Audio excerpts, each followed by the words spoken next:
Bonjour tout le monde. Donc on va continuer la correction du contrôle test. La dernière fois, on s'est arrêté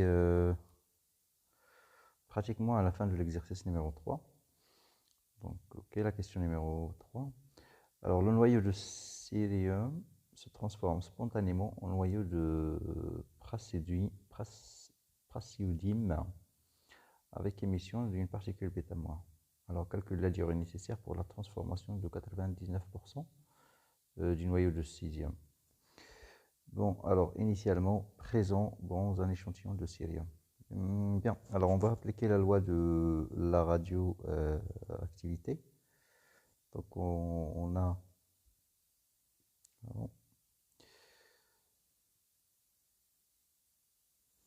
Question numéro 3.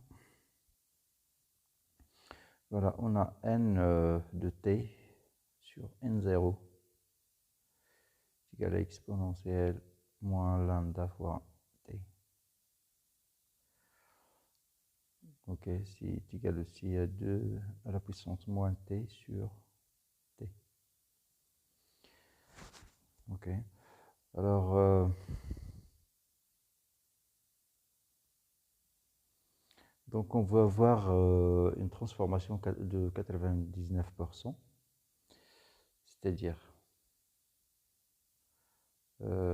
quoi? Ça veut dire que n de t sur n0, n'oubliez pas que le n ici c'est la quantité qui reste.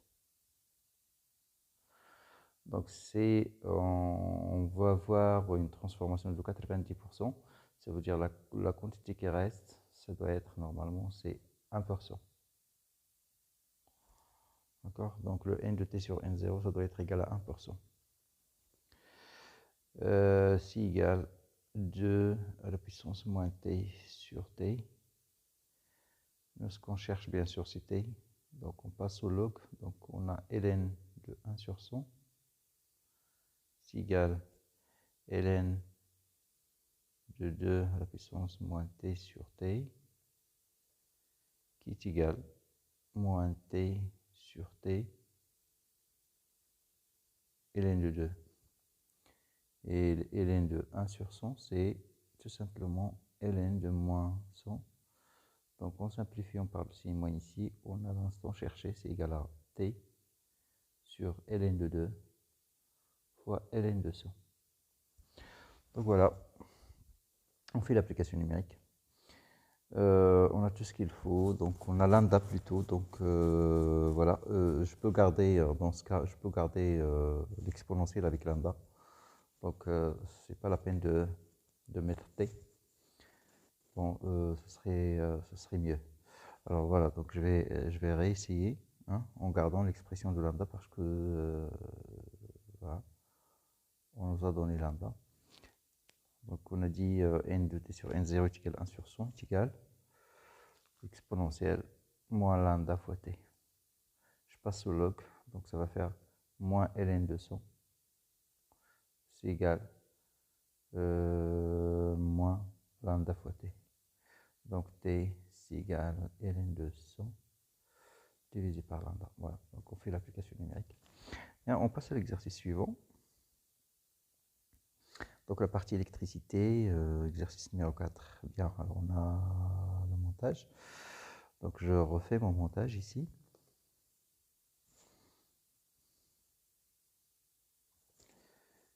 Exercice numéro 2.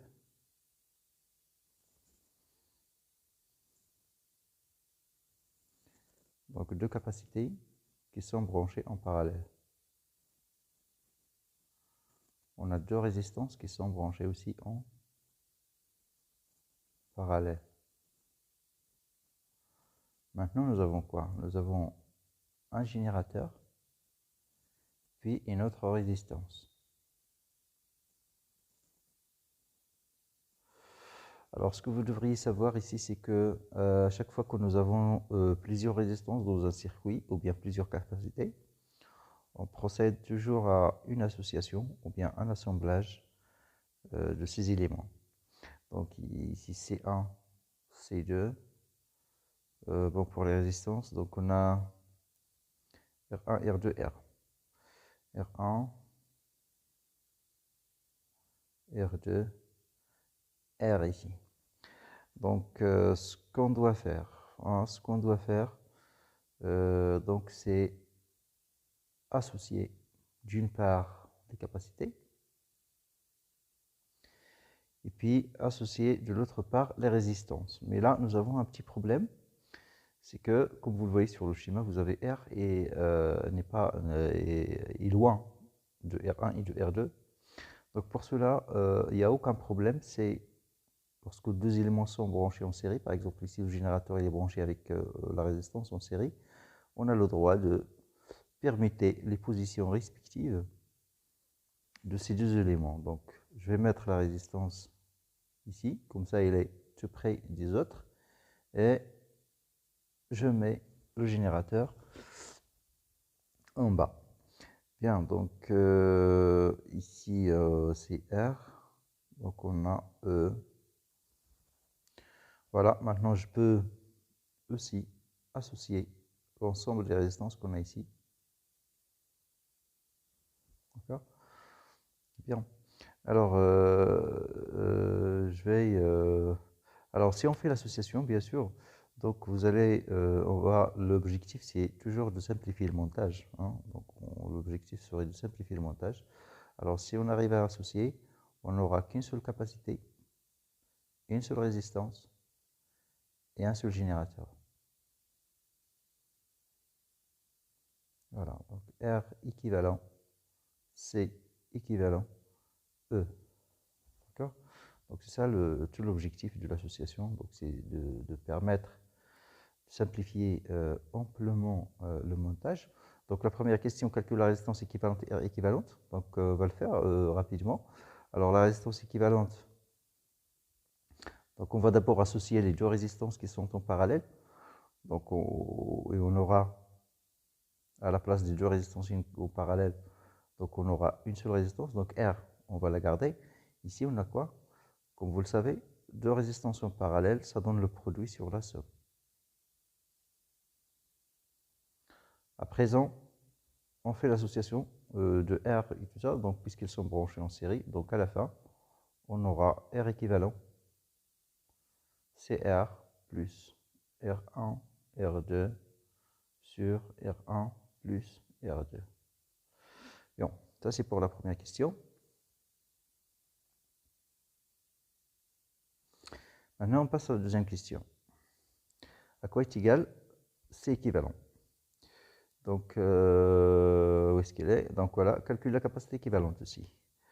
Alors, pour la capacité équivalente, on a deux capacités qui sont branchées en parallèle. Donc, la capacité équivalente, c'est la somme C1 plus C2. Voilà, je passe à la question suivante.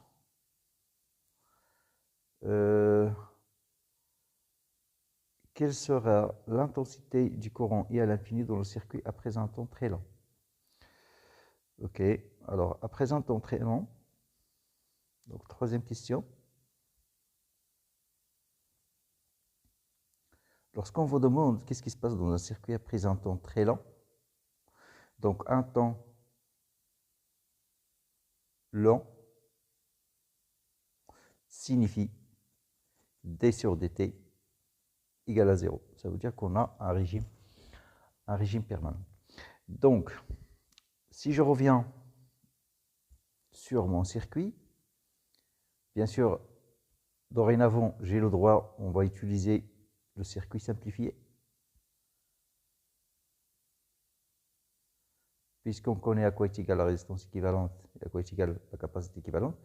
Donc, on va utiliser toujours ce circuit-là. Donc, ce qu'on nous demande, c'est de savoir à quoi est égal le courant dans le circuit après un temps infini. Or, d sur dt, on sait que d sur dt égale à 0. Et on sait également que pour la capacité, puisque I il circule dans la capacité, donc on écrit que I c'est égal à C fois DUC sur dt. Et puisque d sur dt c'est égal à 0, voilà, et puisque d sur dt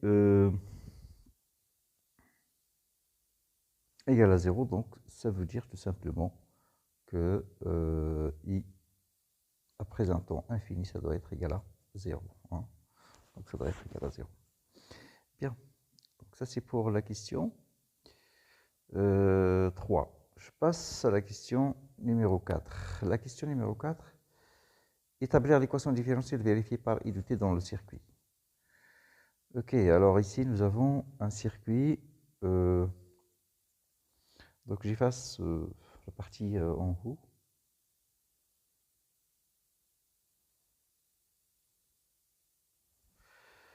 Nous avons un circuit RC tout en série. Donc d'après le cours, l'équation différentielle d'un circuit RC, vous la connaissez, simple. Donc circuit RC.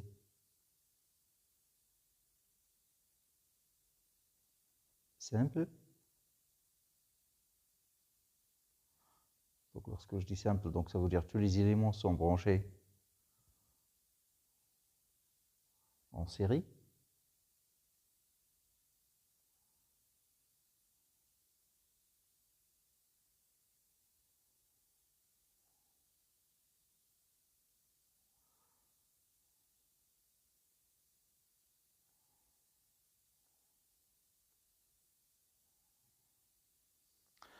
Alors lorsque tous les éléments sont branchés en série, donc vous avez tau fois DUC sur DT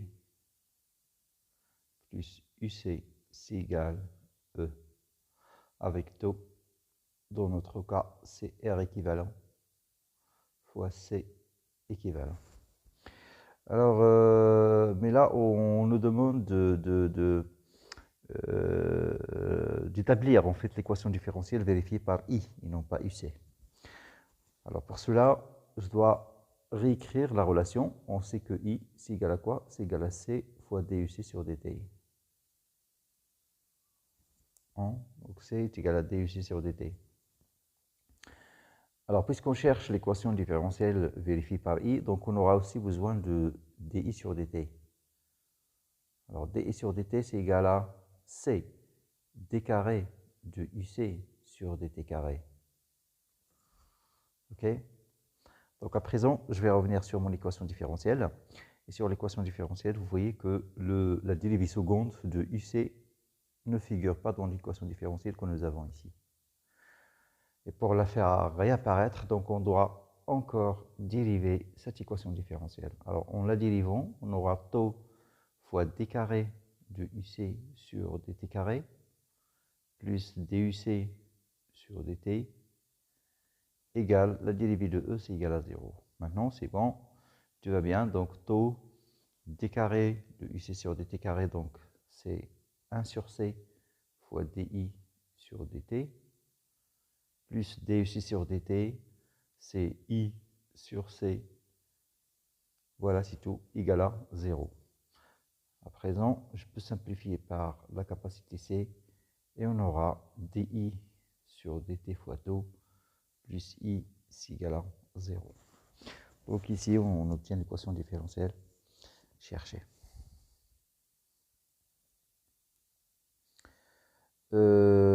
Voilà, donc puis exprimer I en fonction du temps.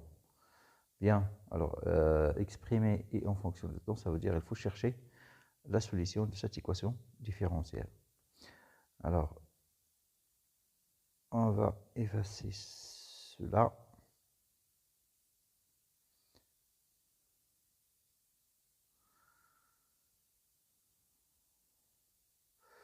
Bon, alors, on sait que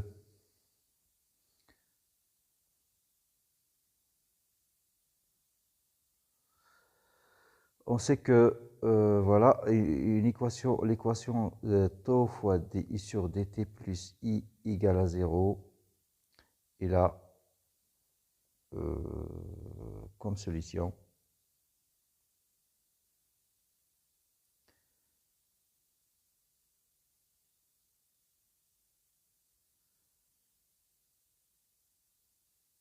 I est égal à A plus B exponentielle moins t sur tau. Bien.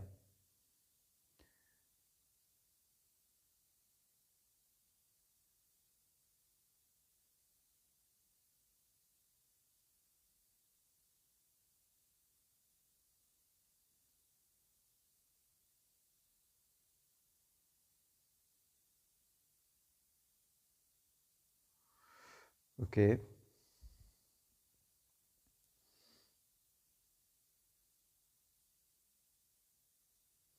Mhm.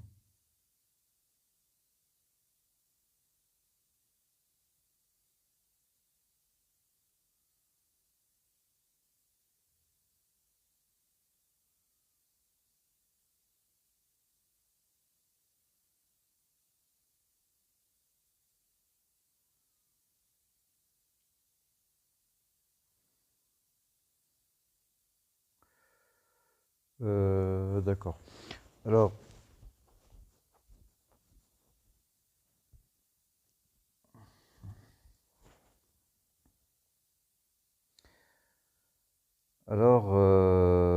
voilà. Alors, et on sait que lorsque t tend vers l'infini, le courant c'est égal à 0. Donc, de toute façon, ici, pour déterminer, voilà, pour déterminer les coefficients, bien des constantes a et b, on va utiliser les deux instants initial et final. C'est-à-dire, on aura besoin de savoir quelle est l'intensité de courant à l'instant t égale à 0 et quelle est l'intensité de courant à l'instant t tend vers l'infini. Alors, à l'instant t tend vers l'infini, on l'avait déjà déterminé, on savait que I c'est égal à 0. Donc, et puis, t tend vers l'infini, ça veut dire l'exponentielle moins t sur tau, c'est égal à 0. Donc, si on remplace I par 0, donc ça serait A plus B fois 0. Donc, le résultat, ça donne A égale à 0. Maintenant, à l'instant t égale à 0. À l'instant t égale à 0, on ne peut pas savoir quelle est l'intensité de courant d'une manière directe. Mais ce qu'on sait par contre, c'est qu'à l'instant t égale à 0, on sait que le condensateur il est déchargé. Ça veut dire quoi? Ça veut dire que UC égale à 0. Ça, c'est ce qu'on sait. Donc, UC de t égale à 0. Alors, si UC égale à 0, ça veut dire quoi? Ça veut dire que si on applique la loi d'Email dans le circuit, donc dans le circuit, vous avez quoi? On a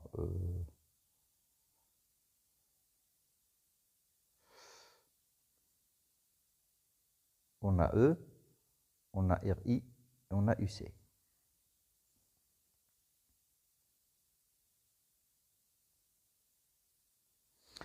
On a, à l'instant t égale à 0, on a E est égal à R fois I plus UC. En plus, on a UC égale à 0. C'est-à-dire qu'à l'instant t égale à 0, I c'est égal à E sur R. Donc si je reviens à l'expression de I, donc I c'est E sur R, c'est égal à A plus B. L'exponentielle moins t sur t à l'instant t égale à 0, c'est 1. Ok. Alors, puisque A c'est égal à 0, d'après ce qu'on a trouvé, t égale à l'infini, ça veut dire que B c'est égal à E sur R. Donc finalement, l'expression de I c'est égal à E sur R exponentielle moins t sur tau. Voilà. On passe à l'exercice numéro 5. On considère le circuit de la figure 3. À l'instant t égale à 0, on ferme l'interrupteur K qui était ouvert depuis longtemps. Alors, calcule la résistance équivalente du résistance R et R2. Ok. Alors, voilà, donc je pense qu'on va s'arrêter là. Donc, on va continuer la prochaine fois. Donc, il reste encore, voilà, donc la partie mécanique. Donc, on le garde pour la prochaine fois, Inch'Allah.